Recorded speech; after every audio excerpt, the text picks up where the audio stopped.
có ấy gì nhiều đâu, tại vì cũng muốn gặp bạn này nói chuyện với bạn này trước. Những cái kỹ thuật cũng như là điều em mong muốn ngồi đi bình thường thôi, đừng có bị gò bó quá chị. Chị hỏi em mấy cái đơn giản này, lý do mục đích em đi thi? Mục đích muốn đi thi là chị hỏi là em tốt hay là như thế nào? Mục đích đó có nghĩa là khi em đi thi cái này á, là bởi vì ý là em có cái lửa, mỗi người đi thi á, quan trọng nhất là em có cái lửa trong cuộc thi không? Dạ có. Vậy là em phải có cái lửa, khi mà em đi thi em phải có cái máu đó, thì em mới có thể em tỏa sáng được. Còn cái việc mà em có đi được vô top 3, top 5 hay không á, nó còn may mắn của em. Thì ví dụ như về kỹ năng, mọi người có thể hỗ trợ cho em quần áo, mọi người có thể hỗ trợ cho em, nhưng cái mà giống như là cái ngữ bên trong của em á, em phải có cái máu đó, thì cái đó không ai giúp được em, là em phải có cái đó trong người. Em phải tự nói với bản thân mình nó là một cái cơ hội, nó rất là quan trọng với em. Chị không biết là sau này em có tham gia cuộc thi khác hay không, nhưng mỗi cái cơ hội đến với em á, em phải làm hết sức của mình. Cái ngày á mà em vừa đáp chân xuống á, máy bay á, là em trở thành cái phiên bản hoàn hảo nhất của em. Và bản thân của em á, nếu mà em nói em là quyết tâm á, là em phải tự tập. Chứ trong 6 buổi chị sẽ không thể nào mà thay đổi em hoàn toàn được. Chị có thể chia sẻ những cái mà chị nghĩ là nó có thể giúp được em, và những cái cơ bản để em có thể thay đổi nó ha. Cái uống hông có nghĩa là em đứng trước cái gương này nè, em sẽ tự thấy cái hông của mình, đúng không? Sau em cứ vẽ nó không vậy? Em vẽ nó theo cái dòng số 8, em vẽ từ từ ha. Nếu mà nhấn hông gì nè, nhấn qua là nhấn ngang nè, nhấn lên nè, Nhấn lên vậy đúng chị? nè, nhấn lên, đúng không? Nhấn ngang. Nhưng đa số á thì đi các nhóm hoa hậu em sẽ nhấn ngang, tại vì nhấn ngang á nó sẽ thấy cái hông của em nó bự. Nhịp điệu cha cha cha, ban nhạc nhá, nhịp điệu cha cha cha, ban nhạc nhá. Về Google á search tất cả các dáng hoa hậu. Bây giờ chị có chỉ với em á, nó cũng chỉ có vô tiếp thu chút xíu à. Em bây giờ em tự search Google trên mạng em coi xem mấy hoa hậu người ta tập dáng bikini người ta đứng sao. Ví dụ như vai em bị nhỏ thì em phải tập đứng trước gương đứng sao, hoặc để cái xô vai của em thì nó làm sao, ví dụ như vậy nó không đẹp, bỏ ra vậy thay cái bả vai này đẹp hơn, hoặc sức tóc như thế nào, là em phải tự Google em coi cái dáng đó, xong em đứng trước gương em tạo. Về phải tự gọi là tự luyến với cơ thể mình đó, từ cái vuốt tóc không, từ cái vuốt tay, từ cái vuốt cổ, từ tất cả mọi thứ, nó phải là một cái độ bước nè. Ví dụ như cái tay em tạo ra nâng cơ bước khác, đúng không, ngón tay, nhưng khi em vuốt á em sẽ cảm nhận được cái tay em nó lên trên làn da của em, thì tất cả mọi thứ nó sẽ mượt. Brand nó thì nó cái kiểu hô tên của Miss Grand nó rất là đặc trưng, tại vì đôi lúc nó sẽ tạo nên một cái viral. Em có coi có nhiều người gì đó Nascala gì đó Miss Grand thì đó Em tính là đọc vậy luôn á. đâu em đứng em hô cho chị nghe thử. Nguyễn Thúc Thùy Tiên, Miss Grand Việt Nam. Cái gì hả chị? Dạ. Việt Nam nó phải là đi lên đi lên nó hay hơn. Việt Nam nó đi xuống không được, không hợp không thủy cho bé. Dạ ok, đi lên Việt Nam. Nguyễn Thúc Thùy Tiên, Miss Grand Việt Nam. Nè nó đang bị gì nè, Nguyễn Thúc Thùy Tiên rất lắc, Miss Grand nó lắc không có tới, hiểu không? Nó sẽ bị giống như em đang bị cố á, chứ không phải là của em. Cái voice, cái âm lượng của em nó quan trọng, bây giờ em đi ra nè, Nguyễn Thúc Thùy Tiên, Miss Grand Việt Nam. Đó, nó phải là hiểu không? Cái em này là Nguyễn Thúc Thùy Tiên, Miss Grand Việt Nam. Nó không có cái sự gọi là người ta tự tin. Nguyễn Thúc Thùy Tiên, Miss Grand Việt Nam. Nó phải là giống như là em đưa cái năng lượng nó ra ngoài, nó phải có điểm nhấn. Ví dụ Việt Nam nó quan trọng. Dạ. Giống như là mình nói chuyện á, mình nói chuyện bình thường thì ABCD như em thấy diễn viên khi họ nói chuyện nó sẽ phải có điểm nhấn. Và cái câu ví dụ như là tao yêu mày, tao yêu mày, tao yêu mày, thì mỗi cái điểm nhấn cũng là một cái câu đó, nhưng khi em nhấn vô nó sẽ đưa ra một cái năng lượng, cái gọi là gì, cái ý nghĩa hả? Cái ý nghĩa của cái câu nó khác. Alo đặt đặt đây được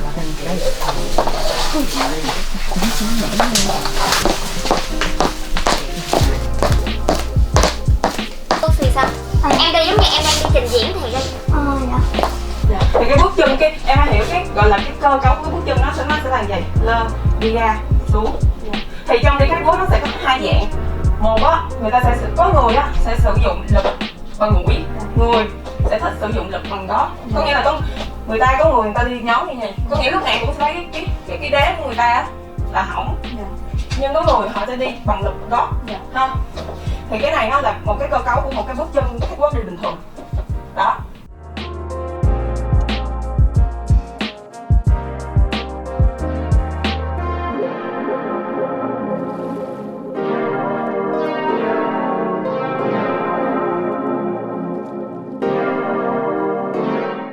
Tết á thì em cũng biết rồi đó, nó rất là nắng.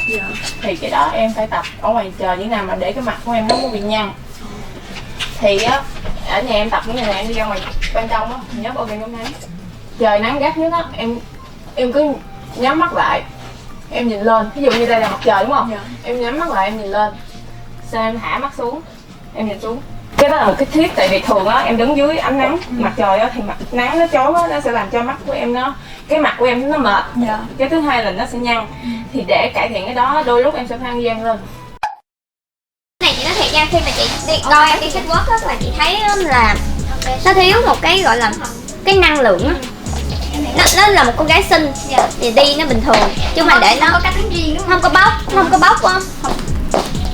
Cái hông đánh đẹp hơn rồi đó. Tập với chị, tập với bài chị á. Cái hông em đánh có nói ra cái hông hơn rồi đó. Em đi lật mũi á. Ý là cái style của em á, em đi lật mũi á. Hiểu không? Hay là em đi cái lật của em á, cái bước chân của em xuống á, là em xuống mũi. Ví dụ như chị nha, chị đi là chị đi lật đó. Nhưng mà nó không có đúng hay sai nha, là em thích gì thôi. Với lại này nè, cái nữa, vuốt đúng không? Mình phải vuốt thiệt sự. Có nghĩa là vuốt để người ta thấy là mình vuốt. Hút theo vừa biên độ. Đó có cái lật. Đúng rồi, chủ yếu là cái đuôi thôi. Bay cái đuôi thôi, đúng rồi, đừng có để nó bay cái chỗ này, tại vì thường á cái chỗ này là người ta sẽ xịt keo cố định cho em.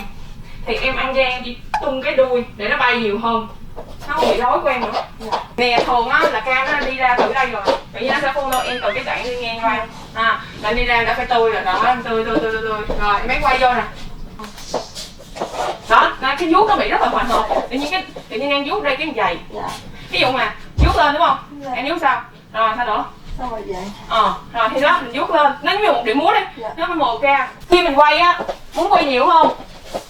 Thì nên chắc cái chân trụ quay, mình quay nên có cái nhịp nghỉ, hiểu không? Tự nhiên em không có chắc.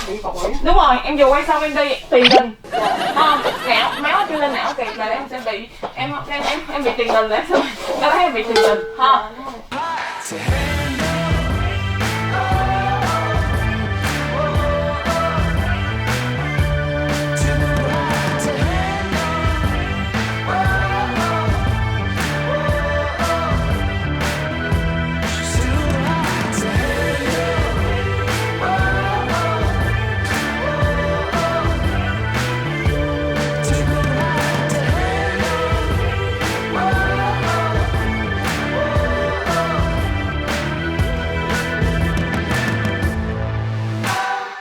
Lơ vậy. Ví dụ nè, lơ dạ hỏi nó sẽ lơ như vậy. Thấy không? Nếu mà em không lơ nó sẽ làm vậy. Nếu mà em không lơ nữa sẽ bị gì nè. Đúng không? Em không có lơ, em đâu có nhịp lơ ở giữa hai cái nhịp hông đâu. Nên là mấy cái người đi dạ hỏi mình nó không lơ nó sẽ gì nè. Nó đi chậm. Đó. Đúng không? Còn nếu người ta đi dạ hỏi lơ là người ta sẽ có một cái điểm nó lơ. Là cái nhịp hông nó không bao giờ có điểm dừng hết. Nó vừa thả là nó đã đẩy. Thì khi em bikini nó cũng vậy nhưng mà nó nhanh hơn. Cái tay của em á, nó đang bị gì nè? Bị ép vô. Đó. Sao cái tay nữa cái đấy? Tiên. Sao chị? Em sinh năm mấy nhờ? Dạ 98. Em vui khi gặp chị không? Dạ vui chứ. Em bạn gì? Em bạn thổ. Bạn thổ là nó hợp những màu nóng đúng không? Dạ. Có quà cho em nè bé. Ủa? Cái đầm này là thử thách ngày hôm nay của em nè. Bận vô, rồi mình đi, mình quất dài đường. Rút ra được. Thì mỗi một cái lúc mình đi mình phải nghĩ ra những cái keyword để mình hướng tới một người phụ nữ. Đó, một người phụ nữ thì tôi muốn là một người phụ nữ gì đó. Rồi, ok. Quay tao chi tao đâu có thi.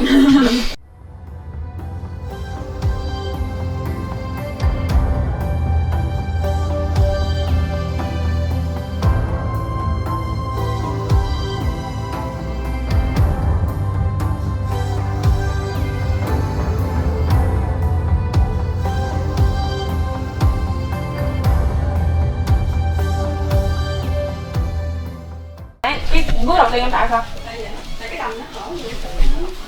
Nó mọt, nó thanh lịch luôn á. Tạo dáng già hỏi có tạo gì được. Muốn khoe chân em phải lách giày. Đó. Chứ tại vì là thấy không thanh lịch rồi đó. Em đang ví dụ như em tạo dáng đúng không? Em tạo dáng đúng không? Rồi em vuốt váy. Chị thích cái cách em xoay váy lắm. Cái này. nhưng mà nó phải có, nó nhẹ nhàng lại chứ đừng có bị vội vàng quá.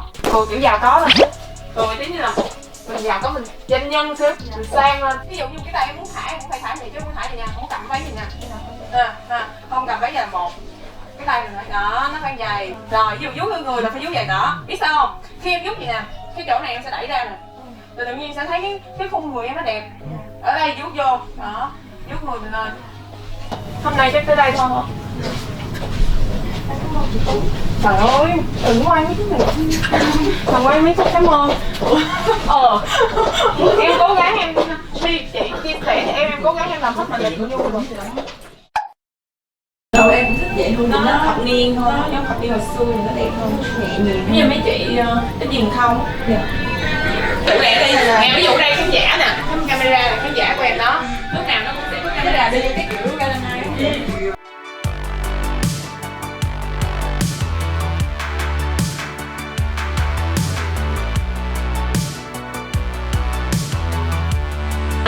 Đi này thoải mái hơn mình. Đúng rồi, đi nó sàn xê hơn, nó kiểu như là mình giao lưu, mình đi mình cứ điệu chứ mình không có cần phải cứng quá. Như nãy em đi á, nhưng mà cái tay em á thả ra chút xíu, hiểu không? Em cứ giao lưu thoải mái. Chứ em đang thấy chị em bạn bè rồi đó, giao lưu, tại vì bên Thái người ta sẽ thích cái kiểu đó.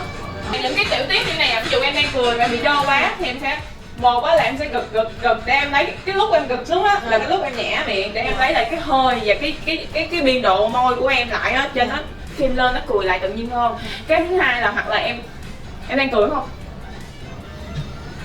đó là cái lúc đó là mình nghĩ cái cơ hàm của mình để mình lấy lại một cái nụ cười mới.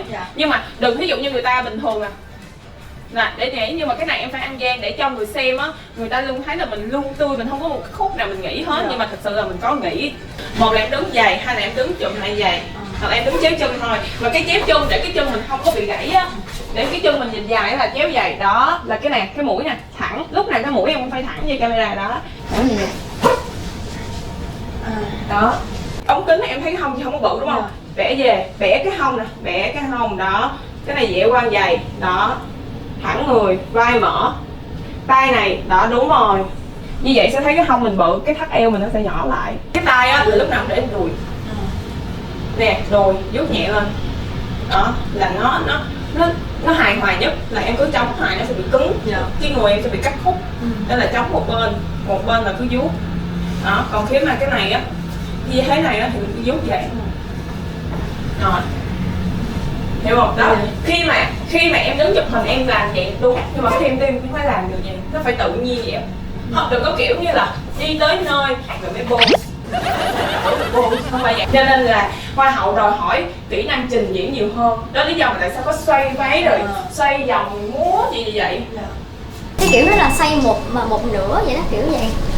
Xong đúng không? Xong về lấy ra bước tiếp thì nó là xoay về. Thì em tính là bây giờ em tập đi. Dạ. Bây giờ em đi chị, em đi từ trong đây em đi ra nè, rồi em mở nhạc đi, rồi chị sẽ coi xem là nhìn nó có muốn hay không. Cái đó nó không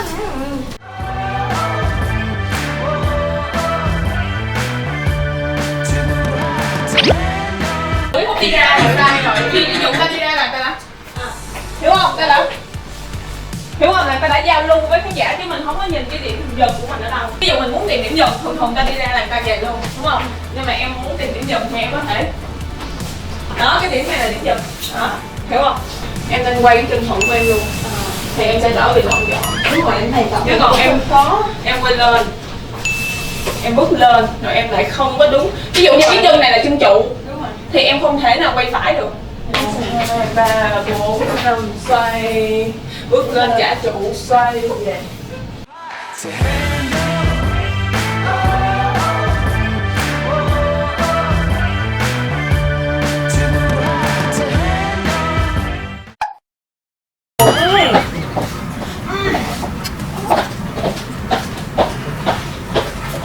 Nè, đứng. Cái này mình còn làm gì đúng không? Em đứng em yêu cái nè, rồi cái vuốt của ba chị đã chỉ rồi. Vuốt đó là đi ra đây làm đúng không? Vuốt lên xuống xong rồi xoay ha, đi cái độ đi á em phải tân thì là tân lên ha. Cái bờ hông á mình không đặt ở đây thì nó sẽ là nằm ở đây nè, đó nó nằm ở ngay điểm này. Còn nếu mà thẳng á thì nó sẽ phải nằm ở đây, phải nằm ở đây là cái góc này thì nó mới tôn lên được cái curve này của em. Nhanh nhanh chậm chậm xoay, hiểu không? Nó phải có một cái nhịp chậm, cái nhịp chậm đó là cái nhịp để em lấy đà mà em củng cố lại cái đầu của em để biết cái chân trụ của em ở đâu, và kèm theo lúc đó là cái cú mà em lấy cái tóc hook á là nó sẽ là nhanh nhanh chậm hay chậm đó, hiểu không? Nó phải là chậm, nó độ xoay là phải từ đây lên trên thẳng, còn ủa là ủa là nó cái dây bị vẽ ra nó không có đẹp. Nguyễn Thúc Thùy Tiên Miss Grand Việt Nam. Viết là gì? Viết là Việt. Nguyễn Thúc Thùy Tiên Miss Grand Việt Nam. Nguyễn Thúc Thùy Tiên Miss Grand Việt Nam. Đó, đỡ không? Venezuela. Nguyễn Thúc Thùy Tiên Miss Grand. Đâu? Mình đã nói cái âm tiên em n ngắn lại. Nguyễn Thúc Thùy Tiên Miss Grand Việt Nam. Rồi đang đi xong rồi cuối cuối là giục cái cánh lên. Ý là em đang tính là đang đi giục cái cánh lên. Đâu, Còn không ví là dụ như ra em cái nơi giục cái cánh lên. ví dụ em đi bộ đó là nó là gì? Nó là chính xác áo dài. Em phải đợi dục nhạc rồi đợi đến lúc gọi tên em mới xuất hiện. Nếu mà em không có tính đường trước á mà người ta chưa gọi tên em á mà em xuất hiện nó mất đi cái hay. Rồi cái cách trình diễn nè, rồi cái biểu cảm gương mặt nè, rồi cái động thái, những cái động thái ví dụ như giật cánh lên xong mình tạo dáng gì đó. Bộ đồ nó cũng chưa làm xong á. Có nghĩa là cái màn này á nó đòi hỏi em nhiều hơn những cái màn diễn xuất, nó sẽ nhiều hơn, nó sẽ hơi bị sân khấu hơn một xíu. Em diễn cái bộ trang phục đó, nó phải thấy được cái tinh thần của cái bộ đồ đó mà em đang mang tới cái chương trình này. Thứ nhất, cái bộ đồ này là đại diện cho nước nào. Thứ hai, câu chuyện đằng sau bộ đồ đó. Nhớ nha, chương trình này là đòi hỏi một cái người phải rất là cá tính và tự tin. Cá tính ở đây không phải là cái mặt mean hoặc là bitchy đâu nha. Cá tính ở đây là nó đòi hỏi một cái sự trình diễn nhiều hơn những cuộc thi khác. Thì em biết cũng tinh thần của Thái Lan rồi đó, họ thích trình diễn lắm. Em nhất là những cái múa. Tại vì cái đất nước văn hóa của họ thường là múa nhiều. Nếu mà em có theo dõi.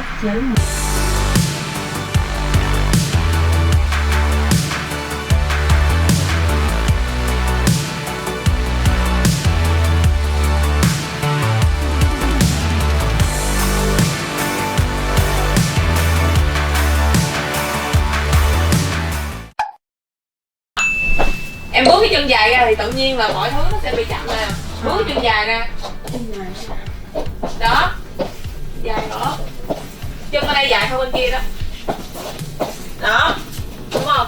Là nhìn nó đẹp hơn. Được, có nghĩa là đừng cố gắng khuỵu cái này xuống nữa. Nếu mà em khuỵu nó thành một khúc này em thấy không? Đâu đẹp đâu. Chị nhớ rồi hả chị? Đúng rồi, nó phải nhớ lên vậy. Đó, cái này chỉ là để cái chân chơi cho vui thôi. Chứ mà em còn khuỵu nó thành cái body em nó khúc gì nè, nó không có đẹp nữa. Tại vì fan trong chờ là không biết chị giặt, chị sẽ làm gì đặc biệt cho em. Mà chị cũng chưa biết rồi. Đi xuống hả? Đó, thì em sẽ hốt được cái dạng đúng không? Đặt chân trước đây. Là chân trước, chân Đó. trái lên. Đúng không? Hả? Đó chị làm sao đẹp. Đi xuống đúng không?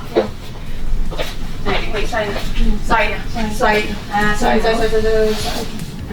Thì nó là một vòng rưỡi á, nửa vòng rồi theo vòng đó.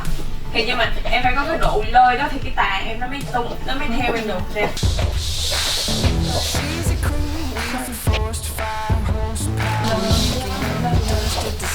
Chị qua cái tung lên đi.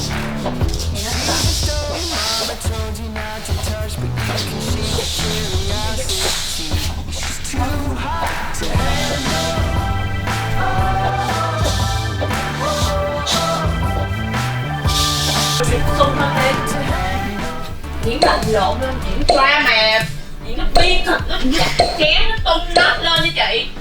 Em diễn sao mà vui hú hét được quá. Chị về chị coi đó nha. Em làm sao mà sao em thì không nhận giải ai nữa.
Ồ, hôm nay mùng 1. Chưa. Ở chồng tôi sẽ đi hỏi với bà. Khi chị đi thi hoa hậu với bà là chị muốn chị bận 50 bộ. 50 bộ. Thôi 45 đi. 45 hoặc phong thủy. 4 cộng 5 là 9, 9 là cũ là vĩnh cũ. Đấy, em muốn đi học ra đi qua bên đó mấy cái phần mà sự kiện á, đem mấy cái quần cao cái gì nó đâu nó cao vậy, bận vậy thấy cái chân nó dài. Cái đồi đó có đúng 15 mà Phương thấy nó cảm giác có 12 à. Ủa sao vậy? Sao bữa nay sao quay 15, sao quay 15 nha trời. Đi nó không đi được. Không được anh. Nó đi nó không chắc. Cái này 12 rồi. Đó. Nhưng mà giữa 12 với 15 3 xăng, nếu mà 12 mà đi đẹp thì em vẫn nghĩ là mang đôi giày nào mà mình đi đẹp. Giờ nó có cao hơn 3 xăng mà đi cà giật cũng vậy. Còn phần đi của em thì ok, tự tin nhất trong 3 bộ nãy giờ. Thì chị nghĩ là tại vì giày và cái bộ đồ nó thoải mái cho em. Vừa đi thoải mái, nó cũng không bị vướng tà. Nhưng mà bởi vì nó rất là ôm sát cho nên là nó sẽ rất là dễ lộ những cái khuyết điểm khác. Ví dụ em đi về là nếu mà em không cẩn thận là sẽ thấy em đi hai hàng luôn á. Về tổng thể màu sắc này kia với cái phần tà á Louis thì thấy sao? Em thấy vậy ok nè. Nhưng nếu mà thêm phần đen vô thì em sợ nó bị rối á, nó bị Tối trang phục. tối trang phục. Nhưng mà cái guốc của đôi giày em đi em thấy ổn không? Ủa cái đôi bên này á Nó bị dẹo đúng Nó không? bị dẹo phải không? Nó dẹo quần bên luôn lúc này chị thấy. đôi phải nó bị dẹo. Cái này nè. Cái đế đó. Bên trái thì chắc hơn, bên phải nó bị dẹo. Đúng rồi, nãy đi về nó dẹo qua vậy nè. Hôm nay cũng là một trong những ngày cuối cùng trong cái chuỗi hành trình đồng hành cùng Tiên tại Miss Grand 2021. Mình tôi cảm thấy rất là hạnh phúc và thật sự rất là vui khi có cơ hội đồng hành cùng Tiên và công ty Sen Vàng để thực hiện dự án này. Tiên ơi, không biết chút gì nữa, chỉ mong rằng là em có thật là nhiều sức khỏe, nhiều năng lượng để có thể bước tới đấu trường Miss Grand 2021 tại Phuket, và chúc cho em có thật là nhiều may mắn. Và nhớ nha, những cái gì mà chị đã chia sẻ móc hết tâm can luôn á, bí quyết tìm tàng bên trong chị á, là nhiều người hỏi chị chưa chỉ luôn nha, chị đã chỉ em rồi thì em phải cố gắng hết mình nha, không phải là vì bản thân em nữa mà là vì chị, vì tất cả mọi người và cộng đồng fan yêu sắc đẹp Việt Nam nữa. Cố lên.